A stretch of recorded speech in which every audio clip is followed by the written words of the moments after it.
नमस्कार। खबरों की खबर में आपका स्वागत है।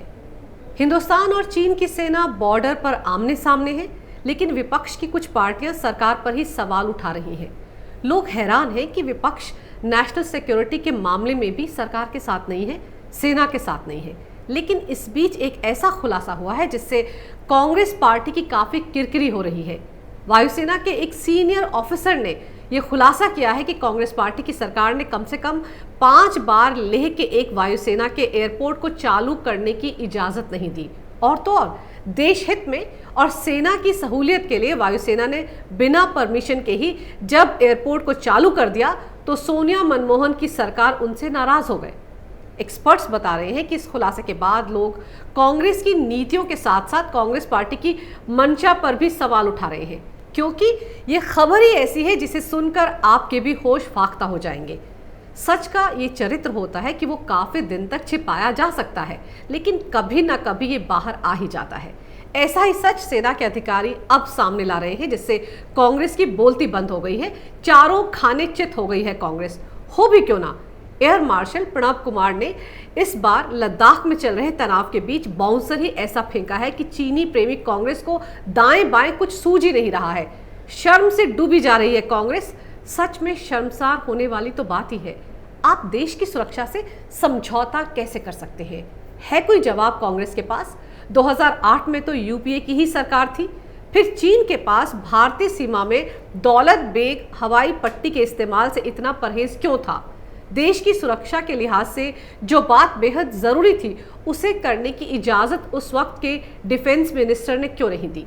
सवाल ये उठता है कि क्या वायुसेना को इस एयर स्ट्रिप का इस्तेमाल करने की इजाजत डिफेंस के अधिकारियों ने नहीं दी, या डिफेंस मिनिस्टर ने नहीं दी, या खुद प्रधानमंत्री मनमोहन सिंह ने नहीं दी, या फिर ऑर्डर 10 जनपद से आया था? क्या खुद उस वक्त की कांग्रेस अध्यक्ष सोनिया गांधी ने यह ऑर्डर दिया था? जिस किसी ने भी देश की सुरक्षा को दांव पर लगाकर यह फैसला किया था उसे जवाब देना ही होगा। पूरा देश जानना चाहता है कि इस देश में चीन के प्रेमी हैं कौन? कौन है जो इस तरह की हिमाकत करके चीन को फायदा पहुंचाना चाहते हैं? कौन सी पार्टी है जो चाइना के साथ अपने निजी फायदे के लिए देश को इतना बड़ा नुकसान पहुंचाती रही है? दरअसल इस वक्त भारत और चीन के बीच पूर्वी लद्दाख में सीमा पर तनाव बना हुआ है और लद्दाख में चल रहे तनाव के दौरान दौलत बेग ओल्डी हवाई पट्टी का इस्तेमाल हुआ है और इसी स्ट्रिप का इस्तेमाल कर इलाके में बड़ी मुस्तैदी के साथ भारतीय सैनिकों की तैनाती की गई। सेना को लॉजिस्टिक्स सपोर्ट समय से पहुंचाने के लिए भी इसी एयर स्ट्रिप का इस्तेमाल हो रहा है। ऐसे में ये दौलत बेग ओल्डी एयर स्ट्रिप कितनी महत्वपूर्ण है, आप इसका अंदाजा आसानी से लगा सकते हैं। लेकिन ताज्जुब इस बात का है कि चीन के साथ 1962 की लड़ाई के बाद बनाई गई ये एयर स्ट्रिप 1965 से लेकर 2008 तक नॉन ऑपरेशनल थी, यानी कि करीब करीब 43 साल तक एयर स्ट्रिप का कोई इस्तेमाल ही नहीं हुआ। मई 2008 में वायुसेना के तत्कालीन vice chief air marshal Pranab Kumar Barbora ने इसे दोबारा शुरू किया था। उनका कहना है कि 5 बार यूपीए सरकार से इस एयर स्ट्रिप को शुरू करने की इजाजत मांगी थी वायुसेना ने, लेकिन जब इजाजत नहीं मिली तो उन्होंने देश हित में बिना पूछे ही इस एयर स्ट्रिप का इस्तेमाल कर लिया। गौरतलब है कि लद्दाख की ये दौलत बेग ओल्डी एयर स्ट्रिप दुनिया की सबसे ऊंची एयर स्ट्रिप है। ये 16,614 फीट की ऊंचाई पर है। इसे एडवांस लैंडिंग ग्राउंड भी कहा जाता है। अब सवाल ये उठता है कि इतने साल तक ये एयर स्ट्रिप किसको खुश करने के लिए बंद रही? कौन था जो इसे बंद रखने का दबाव कांग्रेस सरकार पर डालता रहा? वैसे चाइना के साथ कांग्रेस के रिश्ते कैसे हैं, ये तो जग जाहिर है। जब डोकलाम में भारतीय सेना और चीनी सेना आमने सामने थी तो उस वक्त कांग्रेस के आने जाने वाले अध्यक्ष राहुल गांधी अपनी बहन प्रियंका गांधी और जीजा रॉबर्ट वाड्रा के साथ आखिर दिल्ली में चाइनीज एम्बेसडर के घर पर किस चीज की पार्टी कर रहे थे? ऐसी क्या मजबूरी थी या ऐसा क्या अर्जेंट काम था कि वो ये भी भूल गए कि उनके अपने देश के सैनिक डोकलाम में चाइना के साथ मुकाबला कर रहे हैं? जरा सोचिए, देश अपने सैनिकों के लिए चिंतित था और देश की ही सबसे बड़ी विपक्षी पार्टी का नेता दुश्मन देश के एम्बेसडर के साथ मौज मस्ती कर रहा था, तस्वीरें खिंचवा रहा था। आखिर कांग्रेस के चाइना के प्रति लगाव की वजह क्या है? क्या उनके नेताओं को चाइना पैसे देता है? ऐसा क्या करती रही है वहां की वामपंथी सरकार कांग्रेस के लिए कि पंडित नेहरू ने चाइना को यूएन सिक्योरिटी काउंसिल में परमानेंट सीट दिलाने के लिए बाकायदा उनकी पैरवी की थी। हिंदी चीनी भाई भाई का नारा दिया था। 1962 की जंग होती है, इसके बावजूद कांग्रेस का ये प्रेम कम होने की बजाय और परवान चढ़ता चला जाता है। आज कांग्रेस के नेता कोरोना काल में मजदूरों की गरीबी को लेकर छाती पीट पीट कर रो रहे हैं। उनकी दुर्दशा दिखाने के लिए पाकिस्तान से लेकर अफगानिस्तान और बांग्लादेश की रोहिंग्या की तस्वीरें चस्पा चस्पा कर ट्विटर पर रो रहे हैं। तो जरा अपनी पार्टी का इतिहास खोलकर क्यों नहीं देखते? जब कांग्रेस के शासनकाल में भारत का बाजार चीनी माल के लिए खोल दिया गया था, तब क्या इन गरीब मजदूरों की चिंता नहीं हुई थी? देश में आज चीनी माल की जो बहार छाई हुई है, आखिर उसके लिए कांग्रेसी सरकारों की नीतियां ही तो जिम्मेदार है। होली पे रंग चीनी, दिवाली पर लक्ष्मी गणेश चीनी, पटाखे चीनी, दिए चीनी, लाइट्स चीनी। तब देश के अंदर जो छोटे छोटे घरेलू उद्योग थे, उनका ख्याल कांग्रेस को क्यों नहीं आया? आज एमएसएमई के नाम पर जो केंद्र सरकार की नीतियों पर सवाल उठा रही है कांग्रेस, जरा अपने गिरेबा में झांक कर देखे कि उसने सत्ता में रहते हुए क्या किया था।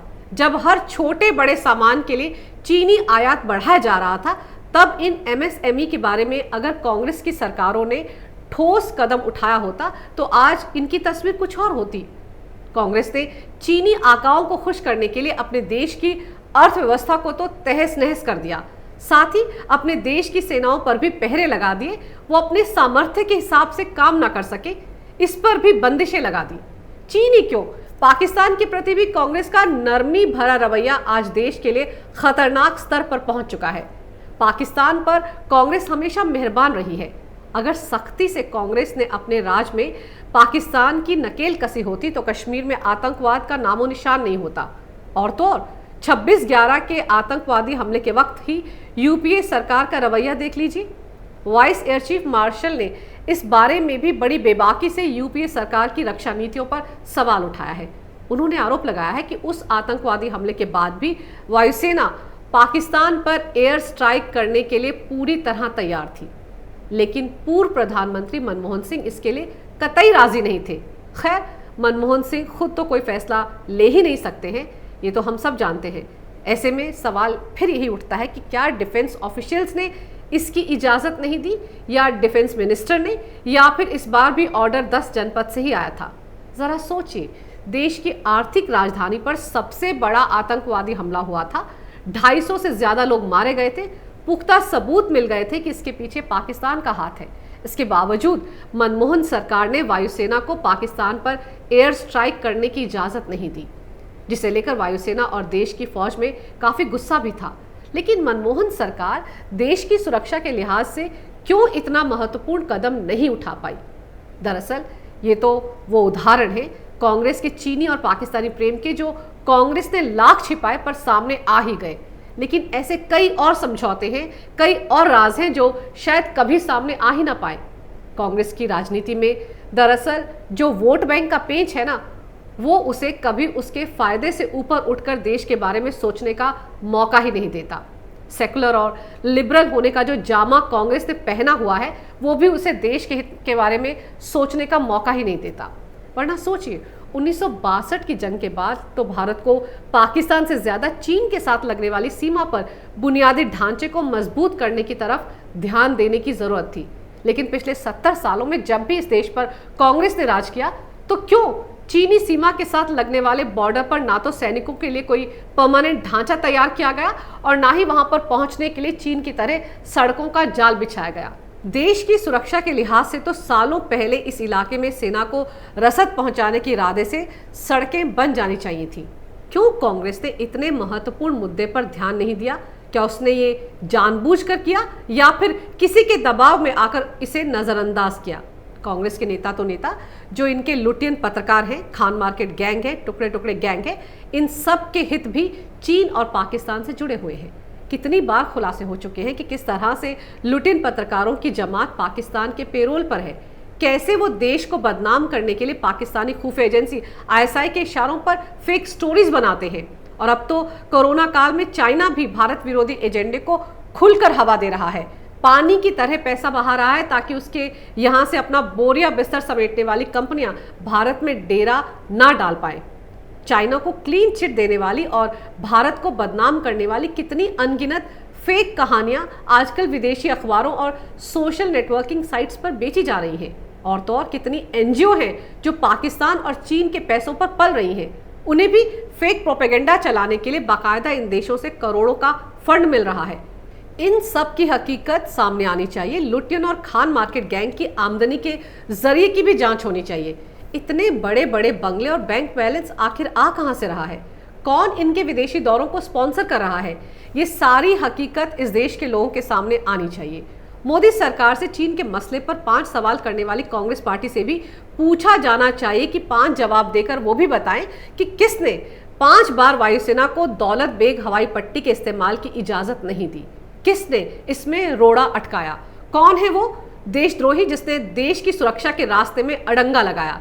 कांग्रेस पार्टी को ये बताना पड़ेगा कि दौलत बेग एयर स्ट्रिप को बंद करने के पीछे क्या वजह थी और इसे ना खोलने के पीछे किसका दबाव था। जब तक कांग्रेस पार्टी ये नहीं बताती है तब तक कांग्रेस पार्टी को भारत चीन बॉर्डर विवाद पर कुछ भी सवाल पूछने का नैतिक अधिकार नहीं है और लोगों को ये छूट मिल जाएगी कि वो कांग्रेस पार्टी पर चीन और पाकिस्तान के इशारे पर फैसले लेने वाली पार्टी का टैग लगा दें। अगर आपको मेरा ये वीडियो अच्छा लगे तो कृपया इसे लाइक करें, शेयर करें और हमारे चैनल को सब्सक्राइब करना ना भूलें। देखते रहिए कैपिटल टीवी।